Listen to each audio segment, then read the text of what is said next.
Not to be outdone by their brethren from the big cities, patriotic boys from the heartland of America enlisted in the Union Army in large numbers. The state of Illinois contributed 156 infantry regiments to Father Abraham's effort to preserve the Union. One of those regiments gathered along the Ohio River full of enthusiasm and ready for adventure. In the small river village of Shawneetown, Illinois, over 1,000 volunteers from the land of Lincoln mustered into the 56th Illinois Infantry on February 27, 1862. For those seeking excitement, the Western Regiment's storied march through the war didn't disappoint. From the Battle of Corinth in 1862 to the Battle of Bentonville in 1865, and many battles in between, the soldiers of the 56th made the Prairie State proud. They made history fighting under General Ulysses S. Grant in capturing the important port city of Vicksburg, Mississippi. Marching in the ranks with General William Tecumseh Sherman, the boys from Illinois participated in a celebrated March to the Sea and subsequent punishing trek through the Carolinas. When facing the enemy, the brave Midwesterners never turned their backs to the foe. After having withstood the horrors of war, the combat-hardened veterans felt fortunate to have emerged alive. Hope for the future replaced the fears of the past. Having done their duty faithfully, thoughts now turned to family and life back on the farm. All gave thanks and glory to God for sparing their lives. The long, harsh war was over.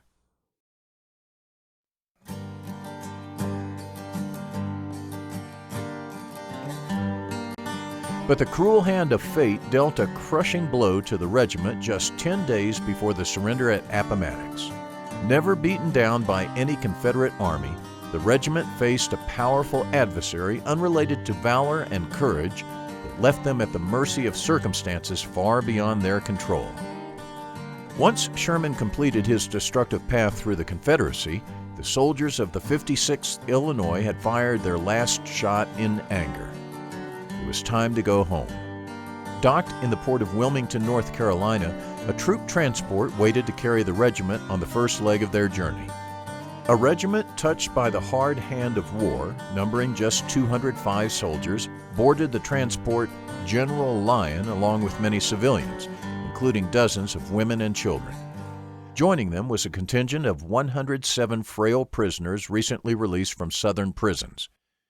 A total of 550 jubilant passengers crowded the deck of the General Lyon when the ship left Wilmington on March 28, 1865.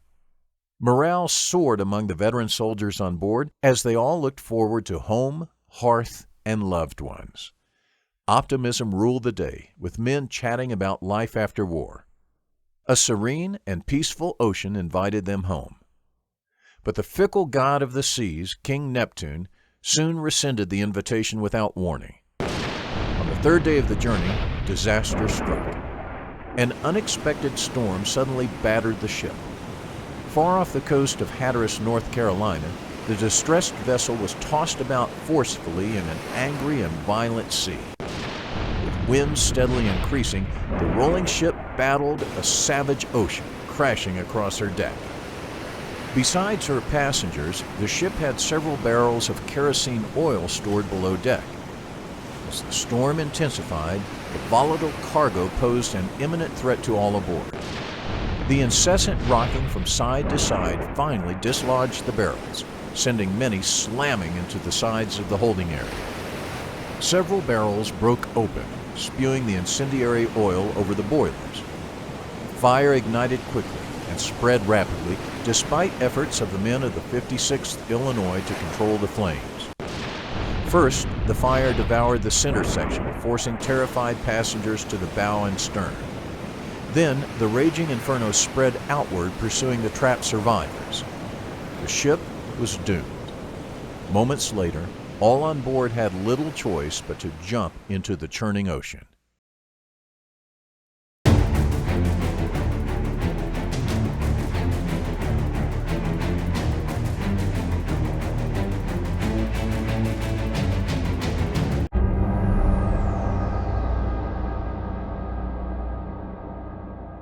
2 lifeboats successfully launched capsized in the heavy seas. Of the 37 that managed to secure a spot in the lifeboats, only 10 survived. Many passengers who felt sick from the motion of the ship in the hurricane-force winds retreated below deck before the fire. Few made it out alive. Those able to crawl up onto the main deck perished in the fire as the flames consumed the wooden ship. The emaciated prisoners had little chance of survival. Being utterly helpless and still weak from a harsh prison experience, their struggle ended quickly. Of the 550 passengers on board, only 29 would ever see their loved ones again. Those survivors plucked from the ocean owe their lives to the timely appearance of the USS General Sedgwick that happened on the scene shortly after the disaster. Otherwise, they would have been swallowed up by the sea along with the 521 victims. Incredibly, only 5 soldiers survived from the 205 boys of the 56th Illinois Regiment. The proud regiment fought their way through half the Confederacy, dodging musket fire and artillery shells, only to have 200 survivors of the war leave their bones at the bottom of the Atlantic Ocean. One of the 5 lone survivors of the regiment, Private Martin H. Osment, recounted his harrowing experience at a reunion in 1905 when he told a writer, "I remained on board as long as I possibly could bear the heat, when I blindly jumped into the bosom of the ocean." Private Osment was lucky. Most who jumped into the bosom of the ocean never surfaced. Over 500 unfortunate souls died that dark day in an era when predicting the weather was far from the science employed in today's forecasting. To lose 200 soldiers from the same regiment in a single day was unheard of in the Civil War. The Illinois Regiment at least had a fighting chance in their bloody battles with Confederate soldiers. The hapless boys of the 56th Illinois, on board the ill-fated General Lyon, never had a chance in their final battle against such a formidable enemy as an unforgiving sea.